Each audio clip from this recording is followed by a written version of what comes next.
இப்போ சமீப காலங்களில் பார்த்தீங்க அப்படின்னா அந்த நாய்கள் சம்மந்தமான பிரச்சனைகள் வந்து நிறையா போயிட்டுருக்கு, நீங்களும் பார்த்துருப்பீங்க. ஸோ அதுக்காக என்ன மாதிரியான குரல் கொடுத்துருக்கீங்க உங்கள் கட்சி சார்பிலேருந்து? கவர்மெண்ட் எடுக்கக்கூடிய இந்த ஒரு நடவடிக்கைகளுக்கு வந்து ஏற்புடையதுன்னு நினைக்கிறீங்களா?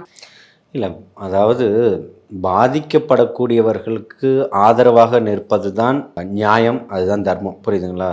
எதுக்காக ஒரு இப்போ பீட்டாம் என்ற ஒரு தனியார் அமைப்பு வந்து ஒட்டுமொத்த இந்தியாவையும் ஒன்றியத்தையும் உலகத்தையும் கைக்குள்ளே வச்சுக்கிட்டு இருக்கு.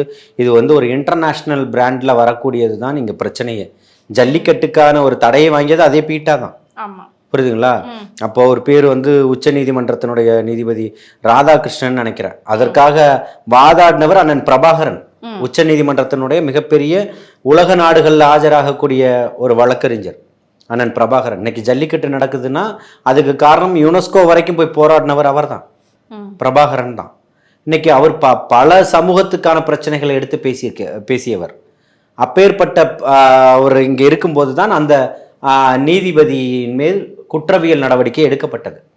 ஏனால் பீட்டாக்கு ஆதரவாக அவர் தீர்ப்பு கொடுத்ததன் பிறகு பீட்டா நடத்திய நிகழ்வுல அவருக்கு விருது வழங்கப்படுது. எவ்வளவு பெரிய அவலம்ன்றதை தான் இங்க பார்க்கணும்.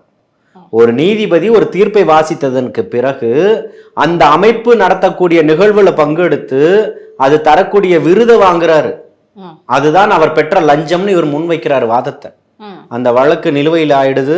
பீட்டா போட்ட தடை சட்டம் உடையுது. இங்க நீங்க எல்லாருமே நினைச்சுக்கிட்டு இருப்பாங்க, இது பிரதமர் கொடுத்துட்டாரு, இங்க தமிழ்நாடு அரசு போய் அங்க போய் வாங்கிட்டு வந்துருச்சு, அதை நடத்துறதுக்கு சொல்லிட்டார். சட்ட ரீதியான போராட்டங்களை நடத்தி வெற்றி கண்டவர் அண்ணன் பிரபாகரன், உச்ச நீதிமன்றத்தினுடைய உலகளாவிய வழக்கறிஞர் அவர்.